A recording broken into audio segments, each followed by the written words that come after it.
नमस्कार दोस्तों, जनता की आवाज में आप सभी का स्वागत है। मैं कन्हैया शर्मा। आज नोखा तहसील के राशन डीलरों ने गेहूं वितरण के कमीशन का भुगतान दिलाने वे प्रधानमंत्री गरीब कल्याण अन्न योजना वाले गेहूं का आवंटन मशीनों में दर्ज यूनिटों के आधार पर कराने हेतु नोखा उपखंड अधिकारी को ज्ञापन सौंपा। राशन डीलर भंवरलाल सारण से हम करते हैं विशेष बात और जानेंगे ज्ञापन के बारे में विस्तार से। सर, पहले तो ये जानना चाहूँ, आपने जो ज्ञापन दिया आज क्या संबंधित दिए है?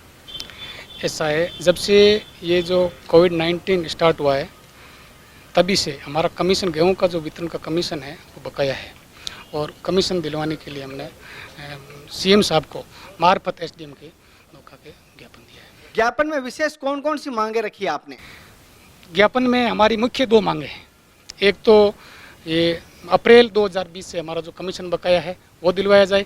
दूसरी मांग ये है कि जब से एनएपए से ये जो कोरोना काल स्टार्ट हुआ है तो एक केंद्र सरकार से 5 किलो एक्स्ट्रा और गेहूँ मिल रहा है हमें, तो वो गेहूँ जो है पोस्ट मशीनों में दर्ज यूनिटों के आधार पर नहीं दे करके 10% कटौती करके दिया जा रहा है। उससे कई उपभोक्ता प्रत्येक गाँव में, प्रत्येक पोस्ट मशीन में, प्रत्येक डीलर के वंचित रह जाते हैं।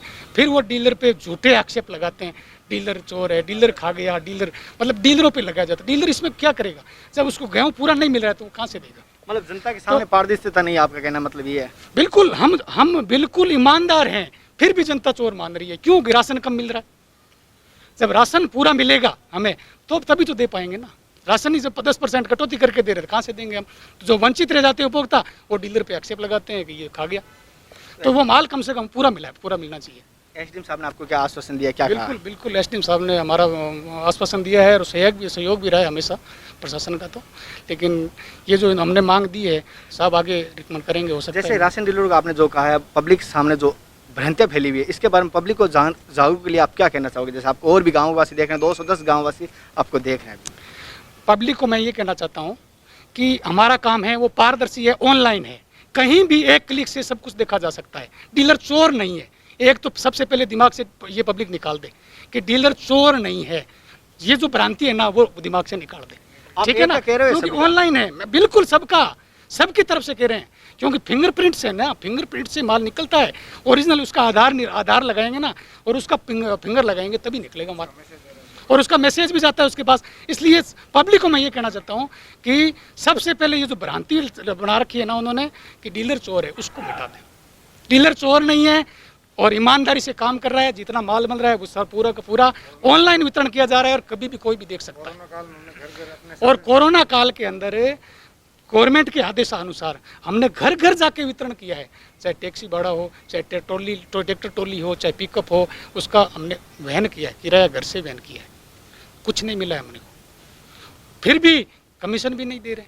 और इसके अलावा और भी आपने देखा, आप तो लेट आए होंगे, आपने देखा होगा कि हम सहायक रखते हैं, तोलाई वाला भी तो रखते हैं, दुकान का भी भाड़ा देना पड़ता है हमें। पोस्ट मशीन खराब हो जाती है, उसको भी तैयार करवाते हैं, उसको हम रिचार्ज करवाते हैं। इसके अलावा ये जो राशन सामग्री आती है ना, उसकी उतराई जो अनलोडिंग होती है वो हमें नगद देनी पड़ती है। वहाँ पे गाड़ी वाले छीजत घर से भुगतनी पड़ती है। अगर शुरू से लास्ट तक देखें ना तो हमारे माइनस में ही जा रहे हैं, अभी प्लस में नहीं है, फिर भी कोरोना योद्धा भर के काम कर रहे हैं।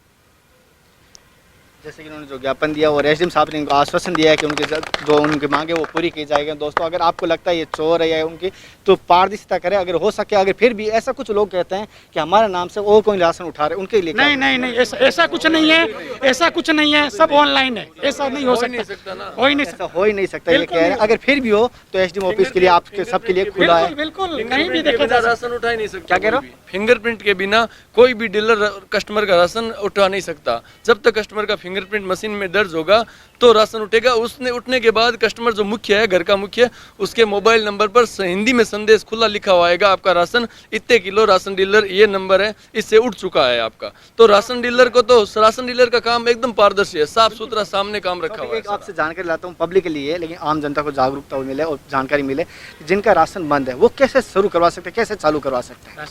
जिसका राशन बंद है एनएपीएस में उनका तो मिल रहा है। जो अभी जो गवर्नमेंट ने जो 9 नवंबर तक पीएम ने कहा है जो राशन मिलेगा, उनका अभी सर्वे लगा था, उसमें एक्टिवेट करवा सकते थे राशन। वापस हर महीने कैंप लगता है, उसमें ई मित्र से चालू करवा सकते हैं नवंबर तक। आगे की जानकारी आगे नवंबर के बाद पता चलेगी। अभी नवंबर तक हर महीने कैंप लगता है ई मित्र में या एसडीएम ऑफिस में, कहीं पे भी चालू करवा सकते हैं राशन डीलर। नजदीक ई मित्र खाद्य सुरक्षा में नहीं मिलता। खाद्य सुरक्षा में नहीं जोड़ सकता। खाद्य सुरक्षा में जोड़ने के लिए खाद्य सुरक्षा का एक फॉर्म मिलता है ई मित्र पे, वहाँ पे अप्लाई करना पड़ता है, उसकी शर्तों को पूरा जो करते हैं उनका ही नाम जोड़ा जाता है। जैसे नया नाम नहीं जोड़ सकते, वर्तमान में बंद है नया नाम जोड़ा जाना। जैसे कि आप नजदीक ई मित्र पे संपर्क करें, वहाँ आपको पूरी जानकारी मिलेगी।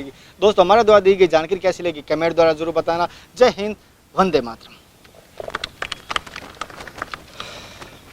देश और प्रदेश की तमाम खबरों से जुड़े रहने के लिए हमारा चैनल सब्सक्राइब कीजिए और बेल आइकन पर क्लिक करना ना भूलिए।